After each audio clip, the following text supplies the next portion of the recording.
What up, everybody? Welcome to the Brosis News Recap. So as you all know, starting 2018 we get the Halo. It's quite an interesting thing because a lot of people think it's super ugly. I'm one of these people. I don't think it looks super nice. But at the end of the day, I think Alonso said it best in one of his interviews. He said, the thing is with this Halo is that if it could have saved one of the drivers that had been injured during one of these crashes in whatever these last 20-30 years, you know, we had Massa with a really bad head accident, and of course we lost Jules Bianchi. So if we would have, you know, if one of those two people would have been saved or not been injured, then the Halo's worth it, right? In the end, you know, it's about the safety of the drivers, so to speak. And I think that's a very good point. But there's another issue where, you know, Formula One has to look spectacular. It just does. You know, the cars need to look somewhat spectacular. The races, the overtaking, you know, that's why people watch the Formula One, right? And the problem with the Halo is it just doesn't look spectacular. It looks super silly. But the one upside to the Halo is that we haven't seen how, you know, teams are going to modify it. As far as I know, teams are able to add these tiny snippets of like aerodynamics on the Halo. So I think next year we might be able to see some, you know, some cool versions of the Halo. So I'm really curious to see what teams are going to come up with. But I think at the end of the day, there's going to be a lot of movement to get rid of the Halo. And I think, I don't know if any of you remember the Shield alternative, which was more like a cockpit, like an F-16, for example. And personally, I think if we get that sorted, if we get a proper Shield alternative to the Halo, I think it's gonna look fucking amazing. Let me know what you guys think, and we might be able to discuss it in an upcoming feature. All right, so next up is an article I found on ESPN, and this is an article on Maurizio Arrivabene, the number one of Ferrari, and it's basically him kind of looking back on the season and finding out what was wrong with Ferrari. And he basically put it down to the fact that Mercedes really had that winning mentality, right? When they get a pole position or a win, it's just another win for them. Whereas with Ferrari, every time they got a pole or something, there was a nervous twitchiness, it was an event, it was something big. And basically what he said was, if Ferrari wants to be successful in the 2017, the 2018 season, they have to adapt that kind of extreme winners mentality. Next up, let's discuss another article on gpupdate.net, link down below.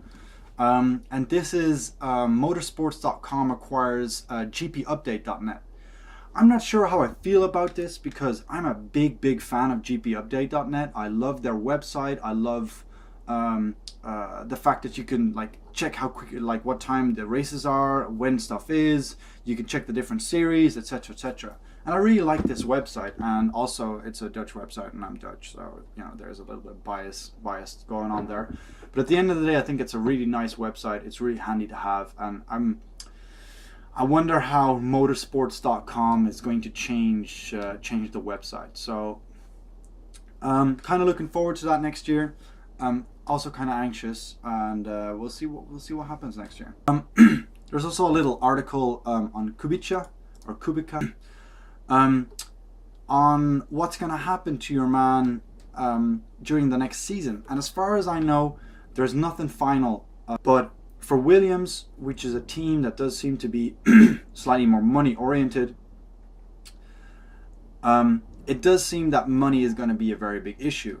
And Kubica or whatever the fuck, he doesn't give a lot of money. He doesn't bring a lot of money to the team. Whereas this other dude, this young dude, Sorotkin, he brings a ton of money with him, like a ton of money. So Williams has the option of choosing between a driver who has a serious hand issue, but who is one of the most talented drivers in the Formula One, right? And doesn't bring a lot of money with him. And Sorotkin, a young upcoming lad who brings a ton of money with him. So it's going to be very interesting to see what Williams does.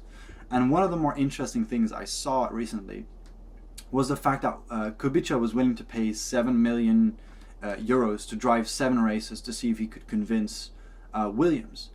And in all fairness, I think that's a really, really, really interesting idea, because one of the things that, and I don't know everything about the Formula One, but one of the things I do not understand is the fact that if you have a very, very talented driver, he's going to push the car to its limit, right? He's going to consistently push the car to its limit, which is gonna allow you to develop the car even further.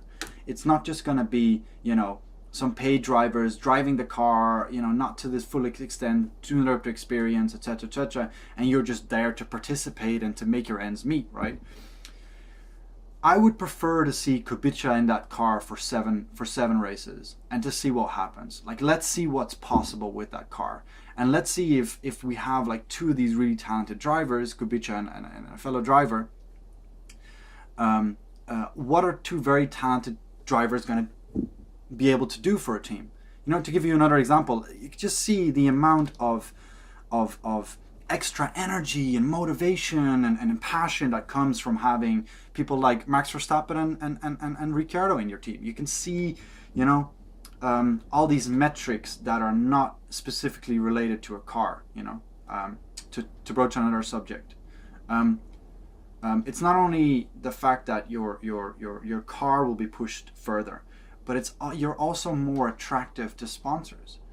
The amount of like social media following Max Verstappen and Ricciardo have, because they're so out there and talented, and people aspire to them and they find them interesting. The amount of publication and advertising space they create just by their presence of being good drivers is phenomenal. And that's one of the things that I really miss in Williams. It's more about like they seem to think, or they seem to prefer that one big cash bunch in the start, right, as to do those long-term deep investments, like building up a team with a character and whatever the fuck that attracts sponsors. But then again, this is just my 2 cents, it's just my opinion. I'm not in any stretch of imagination a team manager, but this is just the kind of sense I'm getting. What I would love to see from Williams is, having 2 really, really talented drivers, some really inspiring drivers, and having them race for Williams for a championship. I think that would be much better for Williams than taking 2 reasonably good drivers with a bunch of money. But that's just my 2 cents. So one of the things I'm most excited about next year is, oddly enough, Sauber.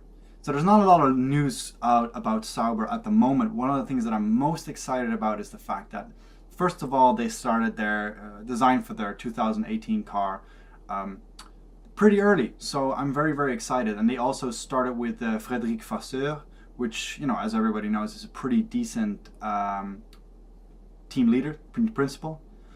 And one of the articles I found, which got me really excited actually, was, and once again I'll put a link down below, is that 20 new staffers are going to be joining Sauber in the coming months, which is terribly exciting. 20 new staff obviously is going to take a little bit of time to get working, etc., etc.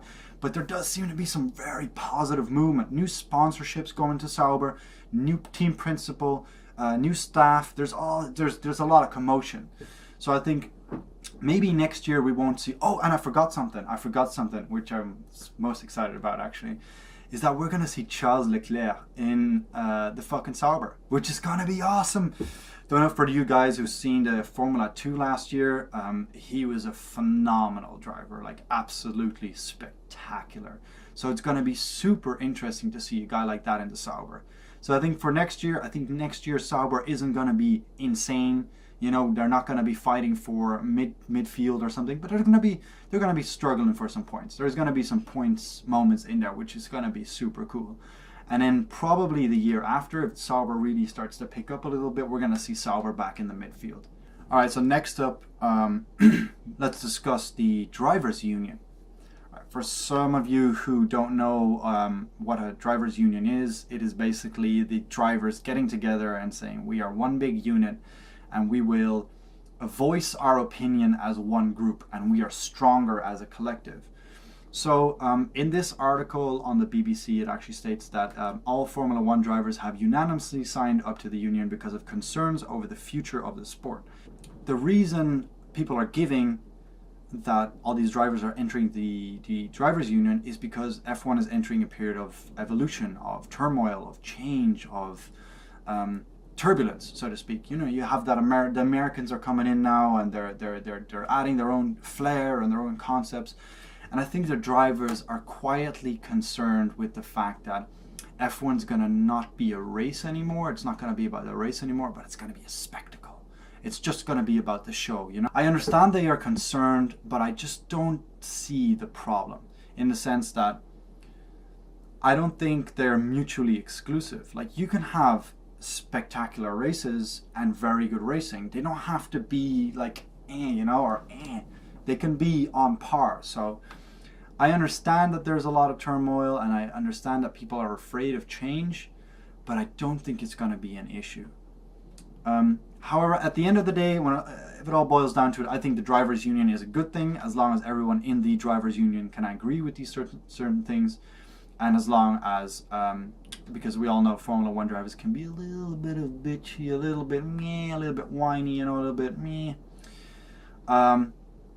So as long as it doesn't turn into the whining collective, then I think it's a good thing. So as long as it's constructive and it's good, then you know, I'm super hyped. It's going to be a good thing. All right. Last little snippet article about the Halo on motorsport.com. And this is actually one of the bigger issues with the Halo that seems to be undiscussed, is the fact that the Halo needs to be incredibly strong, right? I think the total installation weighs around 14 to 15 kilograms, said Green. 14 to 15 kilograms on a Formula One car is a crazy amount of weight. Ridiculous, right? They increased the weight from 728 kilos to 734 kilos. It's an extra 6 kilos. However, the Halo weighs 14 to 18.